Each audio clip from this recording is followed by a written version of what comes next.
This is my apartment. I've been here for 3 years. It's just a really cozy little space up here. That's it. Okay. So, How many square feet are there? it's 90 square feet. What happened? Why did you end up moving? I got evicted because of all the media attention from the small apartment. They found out that I was not the person on the lease. They first had offered that if I moved out for a couple weeks, they would renovate it and then double the rent. So it would have been about $1,300, $1,400. And I said, okay, because I really didn't want to leave the area because you can't find studios for under $2,600 on the Upper West Side. And then my grandparents first kept saying, you got to buy something, it's time. Okay. I've always saved for a rainy day. And when I got that eviction notice on the door, it was pouring outside. Thank you for the ride. So it was time to buy. And I miss my little place. I really do. I miss it. It was my little kind of my space. But, you know, this is bigger, obviously.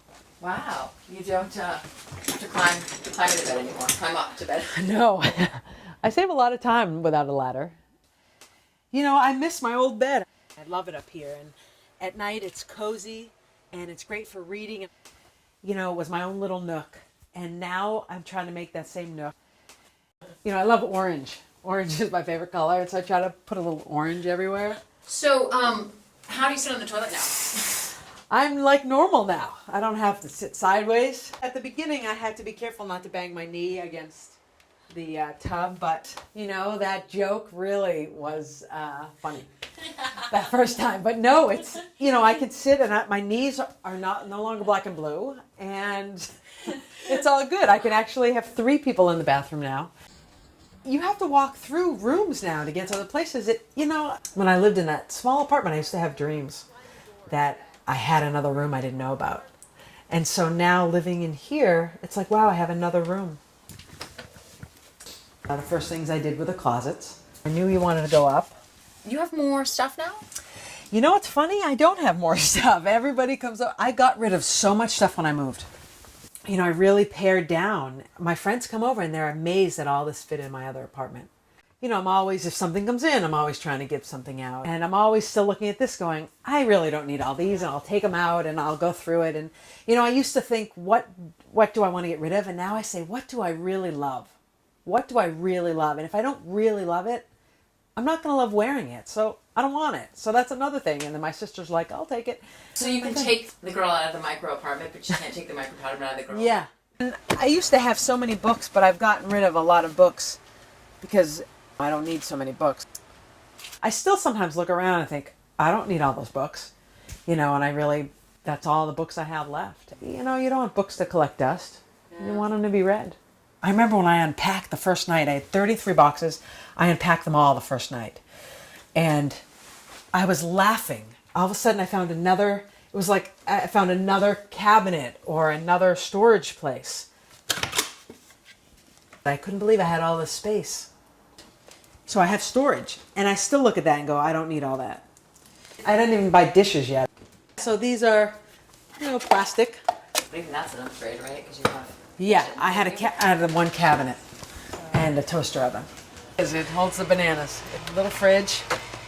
I find it interesting that before you didn't have a kitchen, and now your kitchen is like your whole place. Yeah, well, not having a kitchen, you really don't have a lot of issues. Now that I have a kitchen, I'm seeing that I do. I've been cooking, learning to cook, and I'm going to replace all this and then double the space by putting cabinets here. That's what all the blue marks are for. And then up to that beam, nice wine rack. And then here I'll have a counter with more cabinets. Tell me about your book. So I'm working on 2 books now.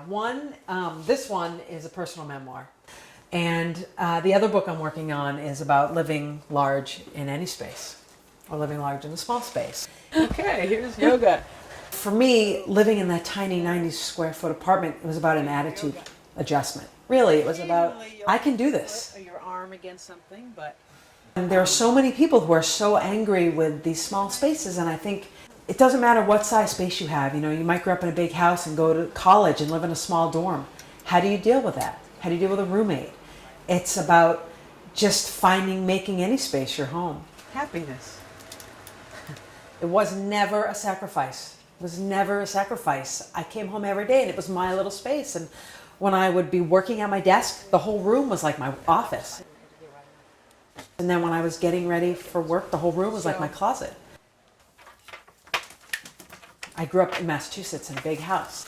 I wanted to live in New York. That's the reason I moved into that 90 square foot apartment.